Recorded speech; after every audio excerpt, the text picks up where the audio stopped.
So if you're heading into the hills and you're the most experienced person in the group, you're responsible for a few other people, or you're a similarly experienced group, but you just want to make sure that between you all you're prepared, there are a few just-in-case items that I highly recommend you take with you.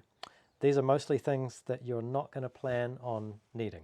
Not every person needs to carry this, just within the group I recommend you have this between you. So there's going to be another video about what I think you should have in a first aid kit, but obviously a first aid kit is an important just-in-case component. So, spare clothes. You never know if someone is going to get injured, or if the weather's going to turn a bit quicker than you thought it would, or if someone just didn't bring enough clothing. So there are a few items that I take on practically every trip. A spare dry base layer. This is really essential if someone is getting dangerously cold. More often than that though, I find just a spare lightweight synthetic insulation jacket is super useful. Get one that will fit most people in the group.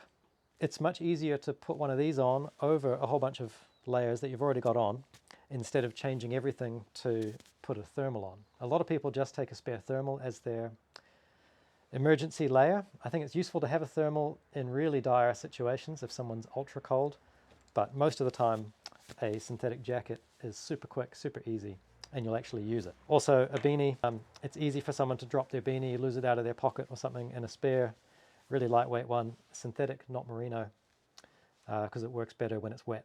If you're on a winter trip when it's quite cold, it's good to have a spare pair of gloves as well, because you don't know if someone's going to lose theirs or if they get wet or whatever. If you can find a pair that's super lofty, like this synthetic insulation glove, it's super warm, it's not very durable, but you're probably not going to be planning to use it, so that doesn't matter. You want something lightweight, low bulk, but warm when you need it. So, other items.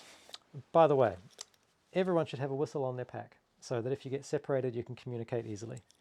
Don't rely on the whistles that are already attached to your sternum strap. They're not loud enough. Get a proper one and just girth hitch, lark's foot it onto your shoulder strap. You should also have a piece of foam. So if somebody's injured, they can sit on this, or in combination with a pack, they could lie down and they'll be protected from the cold of the ground. A few other miscellaneous yet very important items. If I'm going into the snow and someone loses their sunglasses, they could get snow blind, so within the group there should be at least one pair of spare sunnies.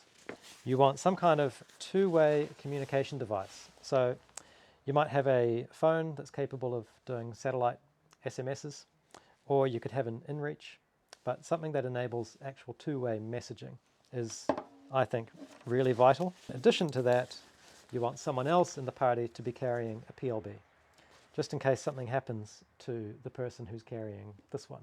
These are not heavy. Spare head torch, a survival shelter or emergency shelter. There's another video we've made about these, so check that out. Power bank. If you're out for longer than you thought you would be, your phone battery or your head torch battery might go flat. So really easy within the group just to have a power bank with relevant cables. And then odds and ends in a repair kit. The things that I like to take are a bit of duct tape, something small in the middle that you can wrap it around. I just use an old chapstick. Someone in the group is highly likely to need some spare AAAs when their head torch goes flat. On an overnight trip, mattress repair, spare piece of cord for a variety of uses. If you're overnighting and your lighter or matches get wet, they're not going to work. A flint and steel will always work even if it gets wet. Spare ultra sticky tape and super glue.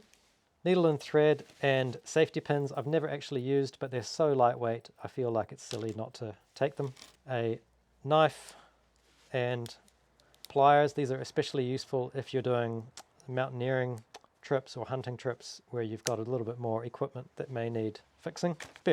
Spare piece of wire, some rubber bands, and probably what I've used the most often out of this kit, some cable ties.